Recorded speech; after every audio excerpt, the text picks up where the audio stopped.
त्यांना संपर्क करून ज्या ज्या हॉटेलमध्ये हे पर्यटक आपले महाराष्ट्रातून गेले होते त्यांना आपले लोक भेटले आणि त्यांची विचारपूस केली, माझ्याशी बोलणं करून दिलं. त्यामुळे शिवसेनेच्या वतीने आम्ही 2 विमानं विशेष विमानं तिकडे पाठवली आणि मला वाटतं आता त्यांचं टेक ऑफ देखील होईल आणि मुंबईमध्ये या ठिकाणी त्यांचं आगमन होईल. ट्रेन जे आहे ते ठेवलेले आहेत, कसं असेल शेड्यूल आणि किती नागरिक तिथून येणार आहेत आणि हे प्रयत्न कशा प्रकारे आपण करतो, कुठून पहिली मदत आपल्या माध्यमातून गेलेले आहे परदेशामध्ये इकडे अडकलेले. मी काल आणि परवापासून तिथल्या काही लोकांनी मला संपर्क केला आणि त्यांनी आम्हाला सांगितलं की आम्ही दुबईमध्ये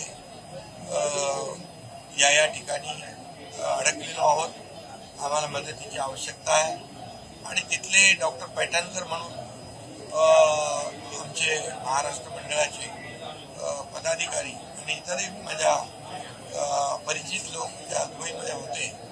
आमचा युवा सेनेचा राहुल कनाल देखील घेतला आहे आणि म्हणून त्यांना संपर्क करून ज्या ज्या हॉटेलमध्ये हे पर्यटक आपले महाराष्ट्रातून गेले होते त्यांना आपले लोक भेटले आणि त्यांची विचारपूस केली, माझ्याशी बोलणं करून दिलं आणि त्यांना एक मोठा आधार मिळाला, मॉरल सपोर्ट मिळालेला आहे.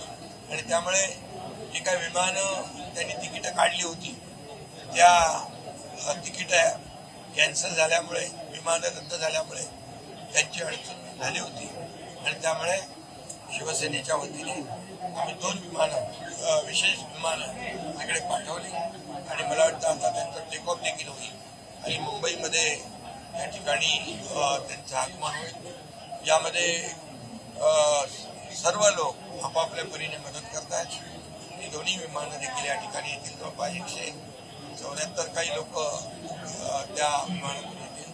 आणखी काही लोक त्या ठिकाणी आहेत, त्यांच्याशी आमचा संपर्क त्या ठिकाणी होतोय आणि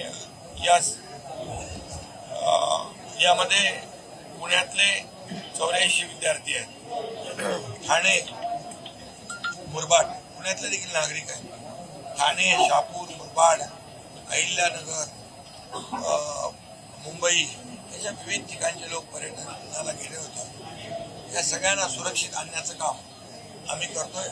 राज्य शासनाने देखील आपलं नियोजन केलेलं आहे. आदरणीय देशाचे प्रधानमंत्री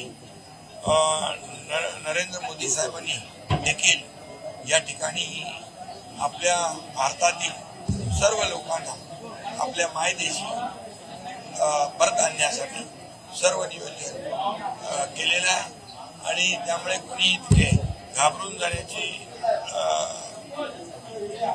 आवश्यकता नाही. त्यांना सुरक्षितपणे आणण्याचं काम या ठिकाणी होईल. अनेक लोक काम करतात यावर आणि म्हणून त्यांची तिथे काही हॉटेल मालकांचे देखील माझं बोलणं करून दिलं. ज्या ज्या ठिकाणी ते राहत होते त्या ज्या लोकांनी देखील प्रेमाने त्यांना सपोर्ट केलेला आहे, पाठिंबा दिलेला आहे आणि त्यामुळे आपले सर्व महाराष्ट्रातले लोक सुखरूप येतातच आहे.